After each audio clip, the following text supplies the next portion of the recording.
Hey, what's up? This is Leo for Actualized.org, and today I want to cover the topic of how you should think about failure, because the way that you're thinking about failure right now is probably not very resourceful, and I want to suggest an alternate way, really a 180-degree shift in how you look at failure. And so let's go into this. There's going to be some good examples here, some in-depth stuff. A lot more is going to be covered in the article below. So this issue of failure, right now I think the default way that we grow up thinking about failure, the way that most people do, is they equate failure with bad. So failure equals bad. And the alternative model, I'm not going to bury the lead here, is to think that failure equals good. Failure is good. And now it sounds like this is a little bit of like positive thinking, or just like, what the hell is this guy talking about? Why is failure good? Isn't this some sort of mental reframe that you're doing, and in fact failure is not good? Isn't that just a way to mask the reality of the situation? And what's interesting here is that, if you know me, I'm not a positive guy. I'm more of a realist. I tend to think of myself as a realist, and maybe even a pessimist sometimes. And so for me, it's important to not just brainwash yourself into thinking positively, but to have that grounded in something. And so the reason that I'm advocating this viewpoint of failure equals good is actually because I think there's some truth behind it. In fact, I think that's what the real case is that failure is basically a mechanism that feeds a lot of the progress in your life. Specifically, it feeds understanding. So let's go into this and kind of dissect this idea and see what are the pros and cons of these two models. And we're also going to look at some examples. So how is it that failure is a good thing? Failure is good because it's a way for you to gain understanding of something. If you think about it, how do you learn to understand things in the world? You probably understand your job. You probably understand certain aspects of relationships. You probably understand things about the world, how stuff works. Maybe you understand physics because you studied it in school. Maybe you understand biology, history.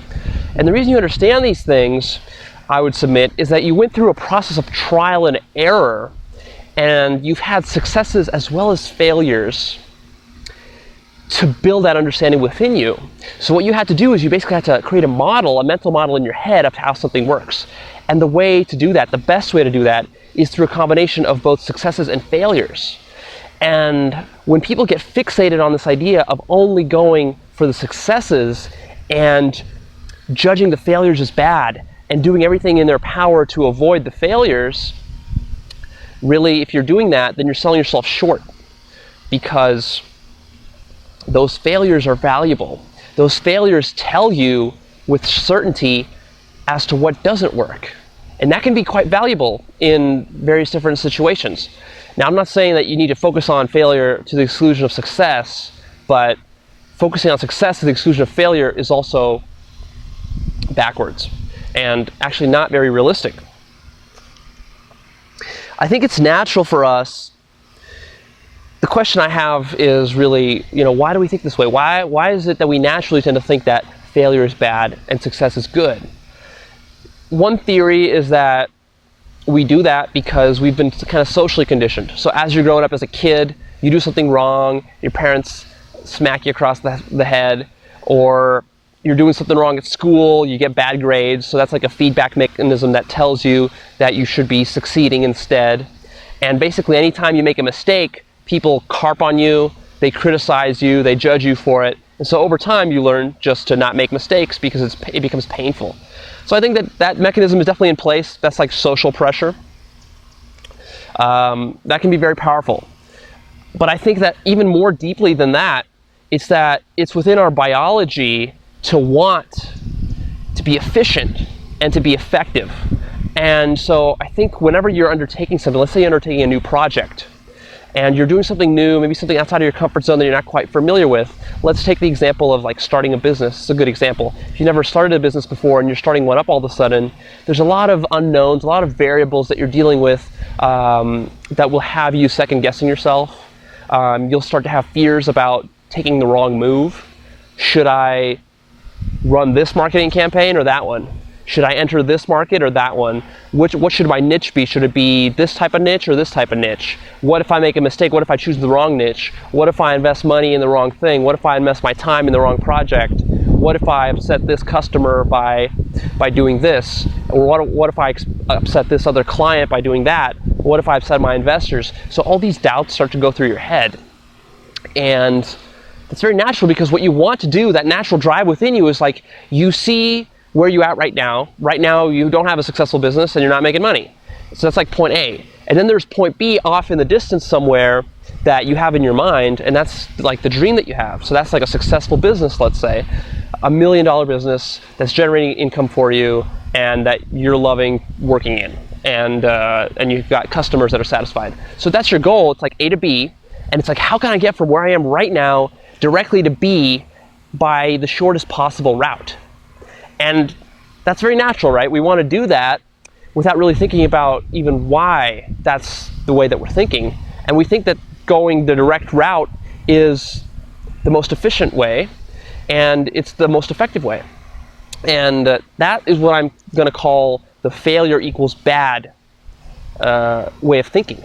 Because there, if you've got this mindset that you've got a couple of years to develop your business and you're working towards it, anything that you do that's taking you off the track of that, is something that you're going to perceive as a failure, and you're gonna see it as negative. You're going to judge it as something that is counterproductive to you. And in reality, though, the whole picture is more nuanced than that. The failures that you're taking along that route are actually generating a lot of your ultimate success. And so it's not very empowering to think of it this way, and it's also not very realistic. A way that I like to think about it is that think about reality as being a vast possibility space, right? So there's all these different actions that you can take that will lead to different results. You know, if I throw my wallet up in the air, gravity's going to pull it down. So that action will lead to some sort of reaction. If I go and I eat unhealthy food, that action is going to lead to some sort of unhealthy reaction where I'm going to gain weight. Or if I say something mean in a relationship, then there will be consequences for that. Or if I say something loving in a relationship, there will be positive consequences for that. So there's always this vast possibility space out there as to what you can do at any particular point that will lead you towards some particular goal. And it's not like any of these goals have any real meaning in them in and of themselves. It ultimately all boils down to, what do you want? So only in respect to what you want is there meaning to the different actions you can take. Otherwise, you can take any action, be equally happy with it if you don't have any particular goal that you're trying to reach. However, just because you do have a goal does not mean that you need to plot out just one path to get there. A lot of times when you're undertaking something new, quite frankly, you just don't know all the variables involved. And so instead of going and trying to find that one route that will get you exactly where you want to be, what I'm proposing here is a totally different mindset about it. Here what you do is you take the mindset of an explorer. And what you're doing is you're trying to navigate this possibility space, and you're trying to see what is it that works and what is it that doesn't work, and what works in various degrees. Because it's not just that something does work or it doesn't work. It's usually not black and white. There's usually degrees to it. And not only that, there's the further nuances of what happens when your goal shifts. How much better off are you going to be when you understand some of those other routes, right? If there's this massive maze in front of you and you've only gone down one route of it, think about all the other opportunities that you're potentially missing. So that when that goal of yours all of a sudden shifts and now you need to take your business in another direction, well, you've already been down this other route. And so you know potential pitfalls there, and now you're better at it. You're better able to manage it. And what I suggest to you is that success ultimately boils down to this happening in your life as a whole, is that what you're doing is you're trying out different pathways through this giant maze, this giant network of possibilities. And you're learning, you're modeling in your head what does work and what doesn't work, what's more effective, what's less effective. And so as you do that, you develop mastery in that particular domain, whether it's your life as a whole Maybe it's one particular aspect of life. Maybe it's with fitness. Maybe it's with your job. Maybe it's with a particular sport that you want to play and you want to be good at. So whatever that is, instead of going in there and saying, okay, how can I get from A to B? I want you to go in there and think about, okay, I'm going to take the pressure off of myself a little bit here. I'm not going to try to be perfect. I'm not going to try to get to the end with utmost efficiency. What I'm going to try to do is kind of explore around. You know, I'm going to try some things that may be a little crazy. Maybe some things that are counterintuitive. Maybe some things actually have a probability of high probability of failure. And I'm going to be okay with that, because what I'm ultimately interested in is navigating that whole maze, getting a certain breadth to my experiences, not just depth, but breadth. And that breadth will give you more flexibility, and then ultimately will lead to success. Because here's the thing, a lot of times you go into something new, you go down that route, and if you invest too much energy going down a certain path, and then that path ends up leading towards a dead end, what's going to happen? Well, you're going to be very upset about it, because you're going to perceive that as being a massive failure. Now all of a sudden you have to start that whole process over again. Whereas if you were exploring around, you're not so invested in the outcome. You're not so attached to the outcome. You don't really care about getting A to B. What you care about more is, like, your goal now is not getting to point B. Your goal now is to explore this domain within life and to master that domain. And I think mastery happens through a lot of failure, repeated failure. You know, there's a lot of quotes out there that say, from like really successful people, that say that a lot of their greatest successes have simply come out of their greatest failures, or that they just simply failed so many times that they ultimately found that one thing that did work. You know, the cliche Thomas Edison quote about how he had to go through 1,000 different materials for the filament in a light bulb before he found that one tungsten filament that did work. And so the idea there was that you don't need to look at every filament that didn't work. You don't need to be butthurt about that it didn't work. You can just say to yourself, well, I'm just exploring.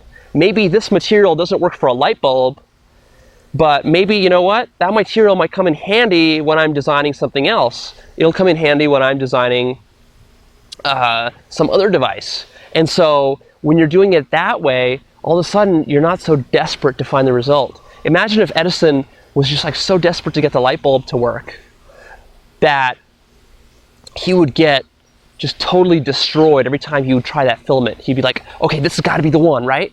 And then he goes, he tries it, and it doesn't work. And it's like, damn it. Then he goes out, he looks desperately for another material, he tries that material, and it doesn't work. It's like, damn it, that doesn't work. And then, but then how long can you keep that up? Can you keep that up for 1,000 iterations?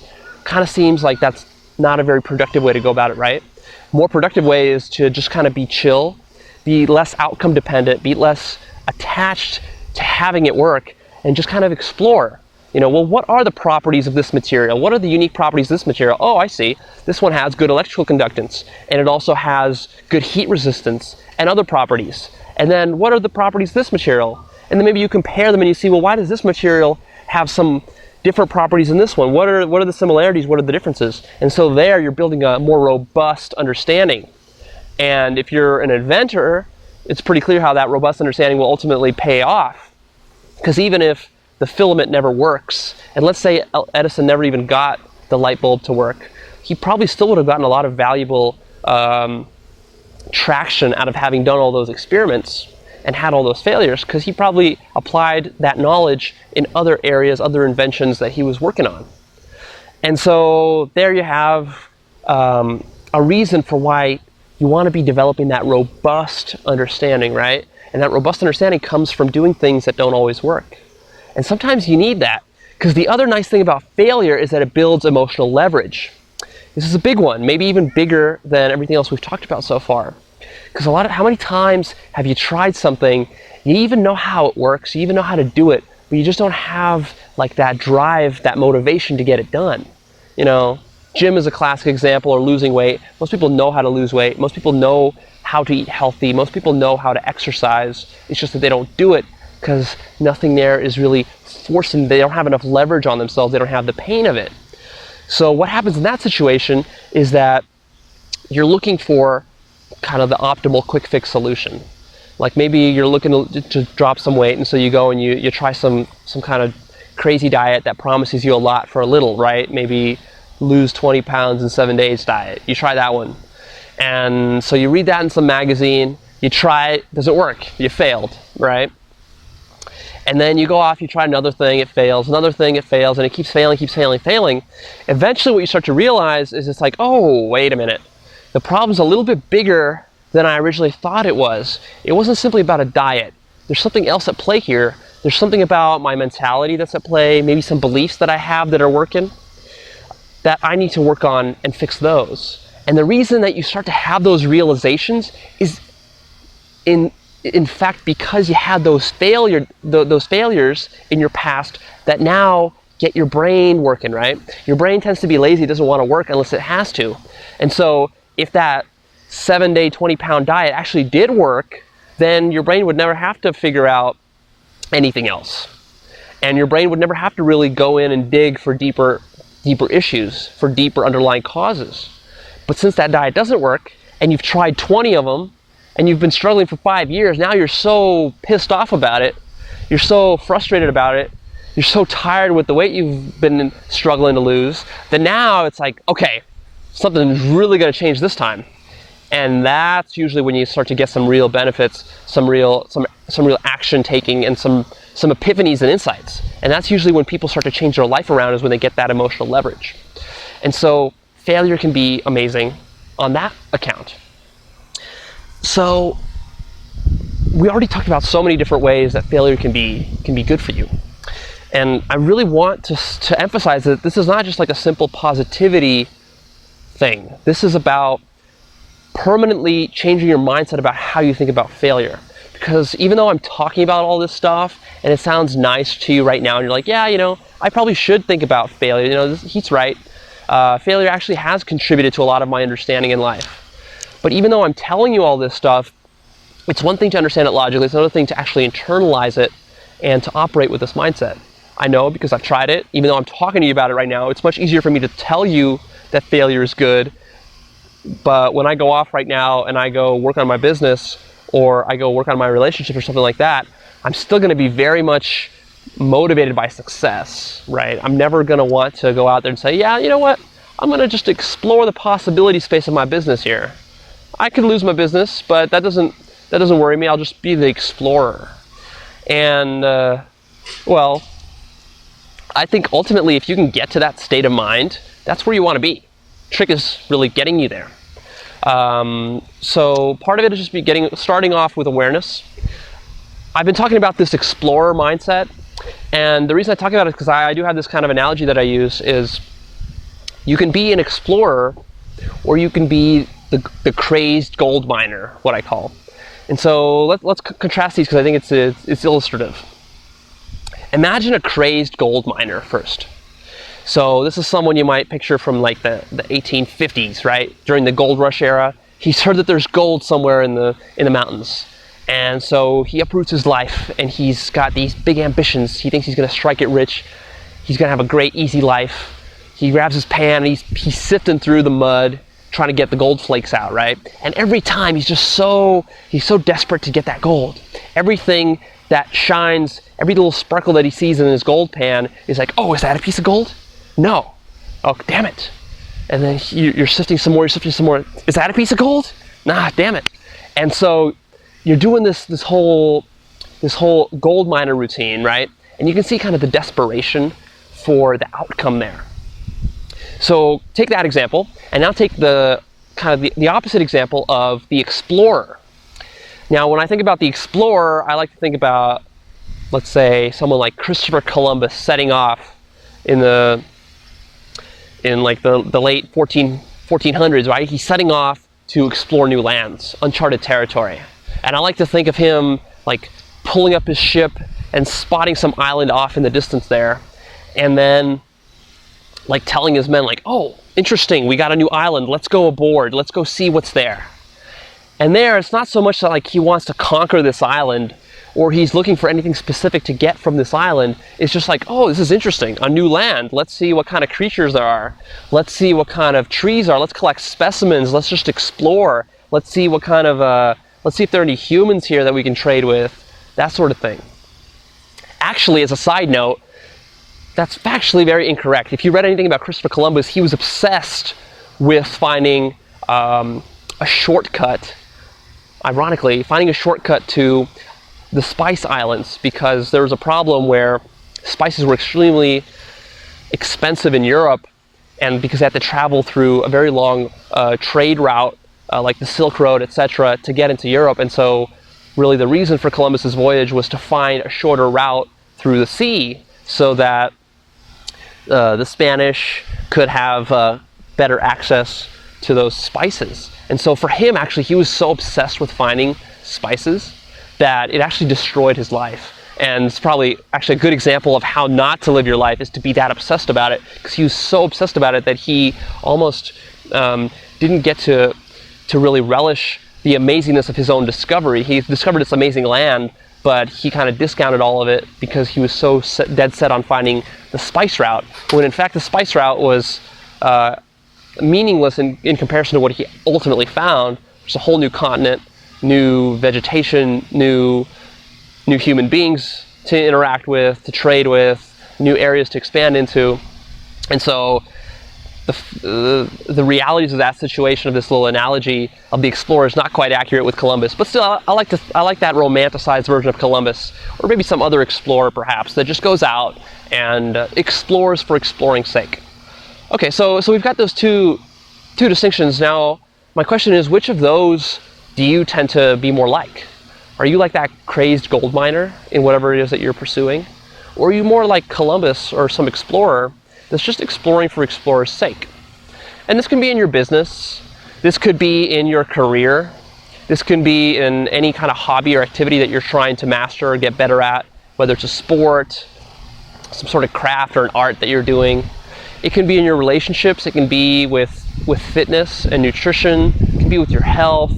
So really any aspect of your life, and then of course your life as a whole as well.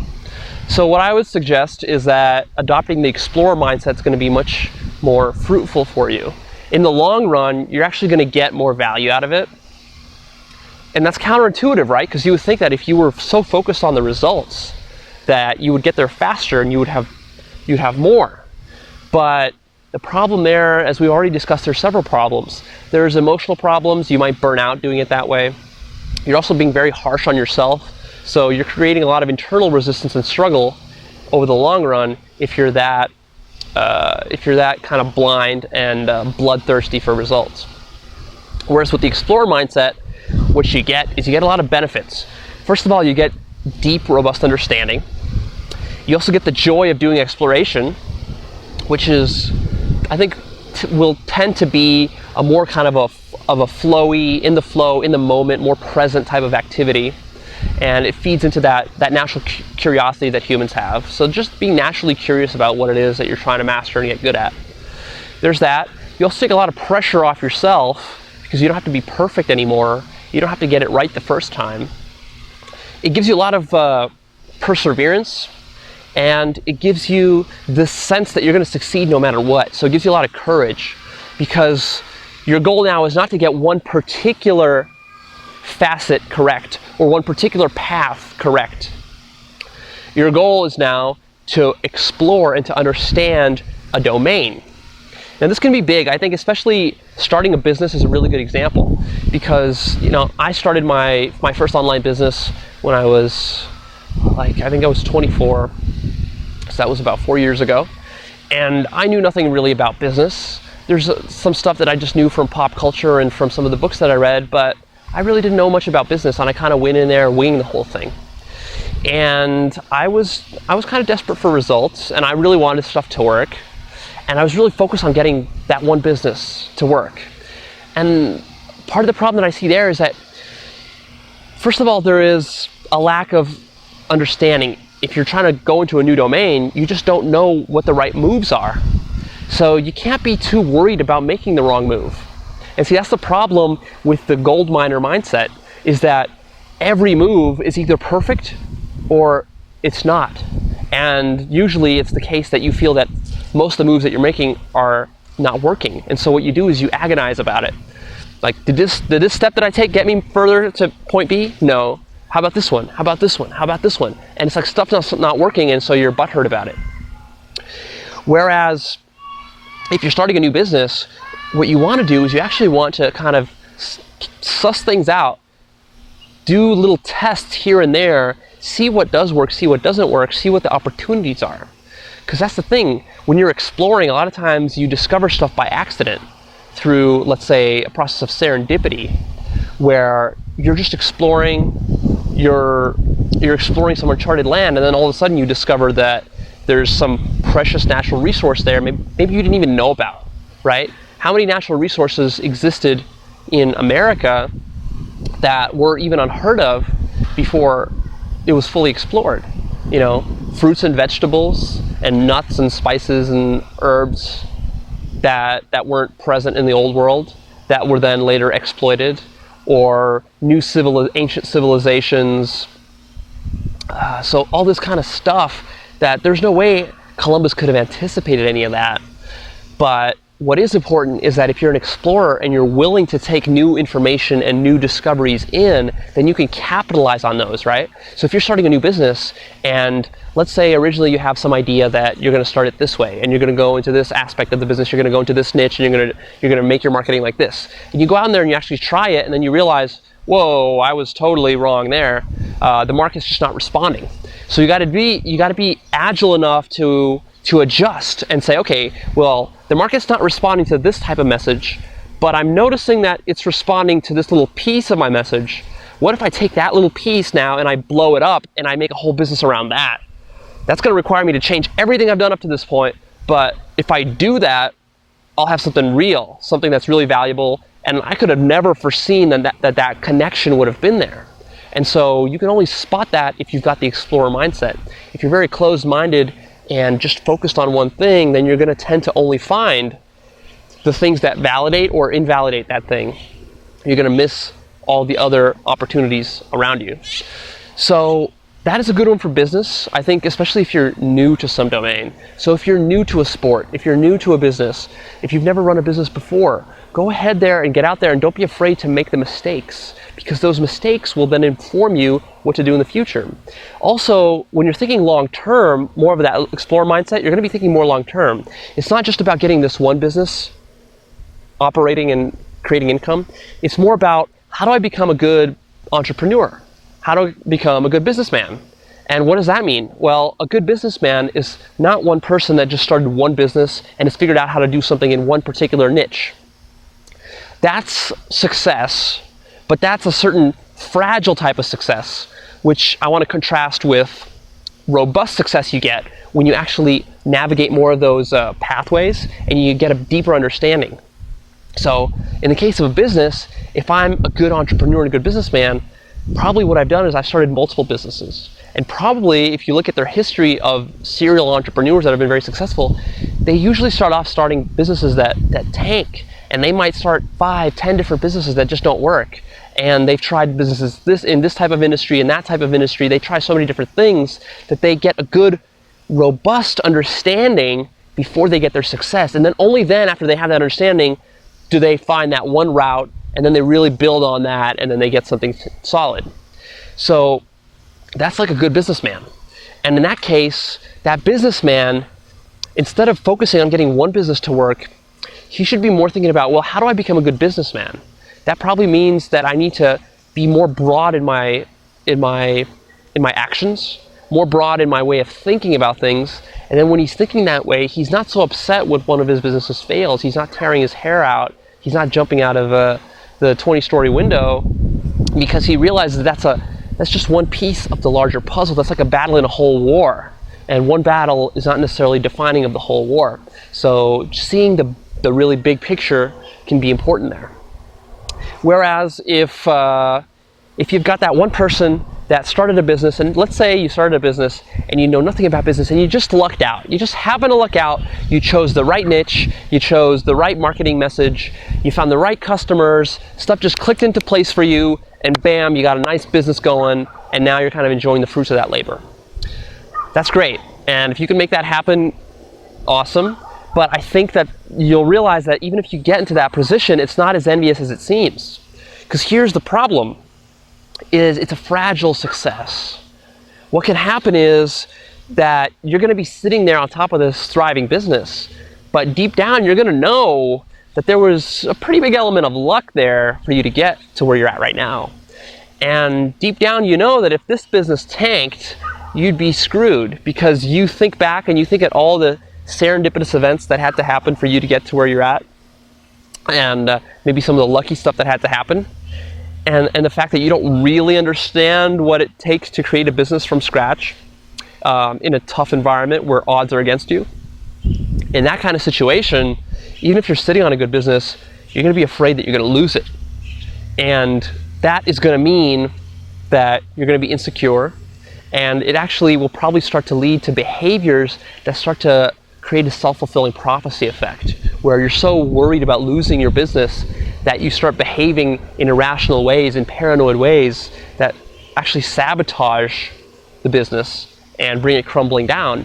And then once that happens, you're screwed, because you don't have the knowledge to build it back up, because you haven't really taken the time to explore the full possibility space. You've only just explored that one path, and so you only know one little facet of a very much larger domain. So think about the kind of success that you're building in your life. Are you building a fragile kind of success or a robust kind of success? Chances are, if you're very focused on success and you think that failure is bad, then you're building something fragile. And if you're tolerant of failure and you're willing to accept that it's going to take you some time to really build a deep understanding, a good mental model of what you're trying to master, then you're going to be much more confident, you're going to be much more grounded. That success is going to be grounded in something, and you're always going to know that you can go back and rebuild it even if something slips up. And you're also so used to failure, because that's just your de facto way that you're operating, that you failed so many times that really failure is not a big concern for you. I think a lot of times when people get into something new, they worry and they have this fear of making mistakes. So, it can go from simple things that you do in your life to big things. If you're starting a business and you really are worried about failure, then you're going to be second guessing every move that you're making, because you're going to wonder, well, if I do this, will something horrible happen? If I do that, will something horrible happen? If you're even doing something simple, let's say you're just cooking a meal and you just got into cooking and you want to become a better chef. One way to think about it is like, well, I have this recipe, I want to execute it perfectly so I don't burn anything. I want to cut all the vegetables and meat up properly. I want to cook everything properly. I want to season everything properly so everything is just spot on. And then I'm going to deliver this beautiful dish to somebody, and it's going to be great. So there's that way. And then there's the other way where it's like, you know what? I'm just going to throw some of these ingredients together and just see what happens. What happens if I bake it at a slightly higher temperature? What happens if I put some different spice in there? What happens if I substitute that with this? And you try it out, and you know what? Maybe it goes horribly bad. Maybe you come up with something that's totally inedible. But that's all right, because you have to ask yourself, what is the cost there? And what kind of game are you playing? Are you playing a short-term game or a long-term game?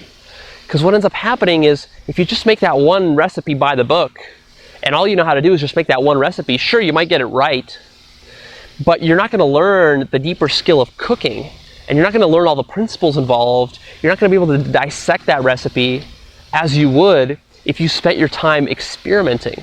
Because when you spend your time experimenting, you're going to start to develop models in your head as to what works and what doesn't work. What flavor combinations can go well together?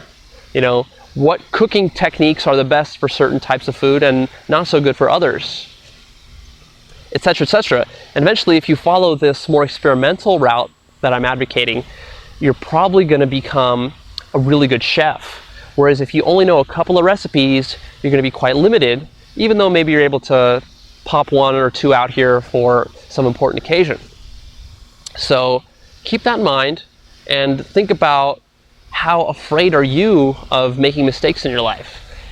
And of course, there is a caveat here. I don't want to say that you should always focus on failure and that any kind of failure should be equally tolerated. I think there's different types of failure, right? So you have to be smart and you have to analyze which failures are low cost and high return, and which failures are low return but very high cost. Let's take an example. Good example, if I'm learning to do something in a computer program, let's say I'm learning Photoshop. If I open it the first time, there's this tendency to probably be scared to start drawing on the canvas using different tools, because it's like, well, what if this tool screws something up? I can't reverse it.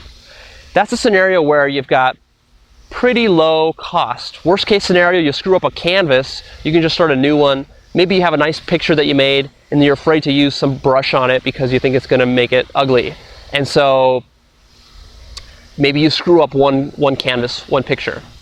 That is definitely a cost, but the return there is so much more, right? By being able to experiment with different brushes, you're gonna learn how they work and the principles behind them much more quickly.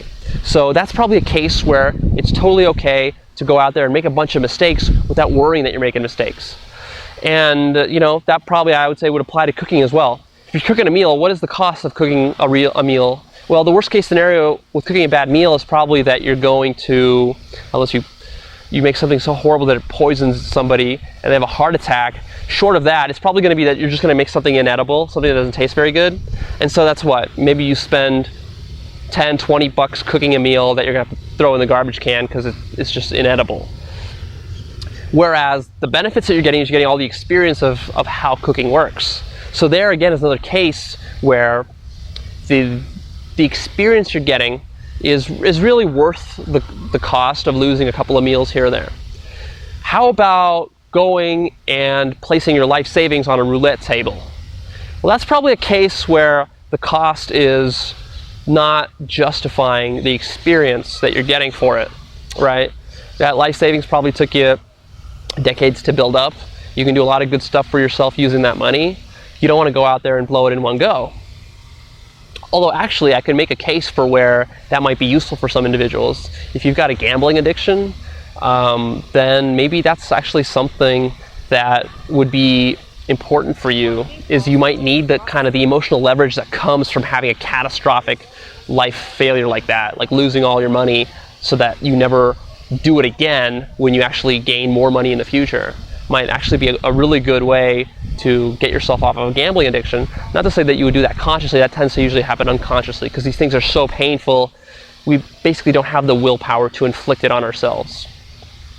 But that's a case where you want to not go for failure. You want to take calculated decisions, make calculated decisions, and really look at how damaging is the failure ultimately going to be for you. In fact, what I'm going to suggest next is that the ultimate approach is to actually proactively go out there and look for failure. Now, this can seem a little bit crazy, but again, keeping in mind that you're looking for a specific type of strategic failure. You're failing in special ways that get you a lot of reference experiences that are very valuable, but don't cost you a lot in terms of money or energy or time. So, I just mentioned reference experiences. This is an important word because this is really something that really ties in with this whole notion of failing and getting understanding. What is a reference experience? A reference experience is basically any experience. So any experience qualifies, but a reference experience is something that's especially poignant, that shows you some specific aspect of reality that you now understand how it works because you got that experience. So let's say you think that gambling isn't very dangerous. So when you go out there and you think that gambling is a good way to make money, if you've got that mindset and you go out there and you put your life savings on the roulette table on black and it comes out red and you lose all your money, and then you're just totally emotionally devastated by that experience, well, that right there is a reference experience, right? Because that's some emotionally charged little fact about the world that you went through in your past that now tells you never to do it again. If you do that once, chances are you're probably never going to do that again. Some people do. It just depends on how stubborn you are. Sometimes we have to keep hitting our head against the wall until we really learn the lesson. And I would submit to you that most of the hard-won lessons that you have in your own life, stuff that has made you prudent and wise, has come out of reference experiences similar to that. Maybe not that severe, although maybe even more severe. So more severe events might include like an epiphany you have with a near-death experience, or maybe you were just very sick and all of a sudden you started to rethink how your life was going, right? So you got some emotional leverage from that experience. Or maybe you did something that you deeply regret in a relationship or something else, and all of a sudden you use that to build up a deeper understanding, to build up emotional leverage, to then basically what you're doing is you're telling your mind and your body never to skew your behavior in that direction. It's always, you're going to skew it the opposite direction. And sometimes it takes multiple reference experiences to get our behavior to go just the way we want it. Because sometimes what you'll do is you get one negative experience here, and then you swing your pendulum totally to the other side. Then you start getting problems because you're swinging it so far to this side that you decide to swing it the other side. The wind is coming up, and it looks like we got a thunderstorm coming in, so that's why we've got a little rustling in the winds. But that is basically what reference experiences are. And the reason they're important is that I think that the more reference experiences you have, the more successful you're going to be in your life. And of course, this means you want to get reference experiences that are specific to the thing that you want to get good at, but also reference experiences for life in general. And the model I'm proposing here is go out there and proactively seek reference experiences. So if you can fail in a way that will get you a lot of understanding and not cost you a lot, go ahead and do that. You know, if you want to get good at poker, maybe you should go out there and spend set aside $1,000, go out there and play a bunch of tournaments, fail a bunch of times, lose that $1,000, but then what do you get? For that $1,000, you're probably going to learn a lot of valuable knowledge about how to play poker, etc., so that later in the future, if you ever decide to play poker, you're much wiser. You know all the pitfalls, you know the pains, without having sacrificed too much for it. Same thing goes with business. Try different things in your business to see what is working and what's not working. Business is a little bit trickier because a lot of times business can have high risk, high cost mistakes. So obviously you want to try to avoid those as much as possible, but where you can, try to play around with it. Get into a playful explorer type of mindset. And now let's see, I have all this stuff talked about down below in the article in more detail. And I just want to make sure, because there's so much in the article, it's like a 3,000 word article, that I covered most of the points here, so I'm kind of looking at my notes. So I did cover this idea of failing on purpose. I think it's hard to actually internalize this mindset, but a few tips on how to do it. I think what you want to do is you want to, first of all, develop awareness. You get that just by watching this video. Once you've got that awareness, next time you sit down and you're doing some sort of task, start to recognize for those moments where you're afraid to make a decision or you're afraid to make a mistake. And when you recognize that, then try to analyze and really ask yourself, how costly is this mistake? And if you see that the mistake is not so costly, then what you got to do is you got to start reprogramming yourself. You just got to say, you know what? Why don't I go and just try it? So what? It's going to fail, but it doesn't cost me anything. I'll just learn something, just for the sake of doing it. And just do it like that. Do it once, then the next day do it twice, then do it again and do it again. And slowly over time, you'll start to internalize this idea where your mind will start to say, you know what? I like this explorer mindset. It's fun. I'm discovering new things. I'm getting a lot more understanding. It's not as dangerous as I thought it was going to be. And so that now becomes your way of working through certain things and the way of understanding and mastering. That can be a very powerful shift to make, challenging one to make for sure. That's something you want to practice and turn into a habit, and be prudent about which ways you use it in, so you don't make those stupid, very high cost mistakes, right?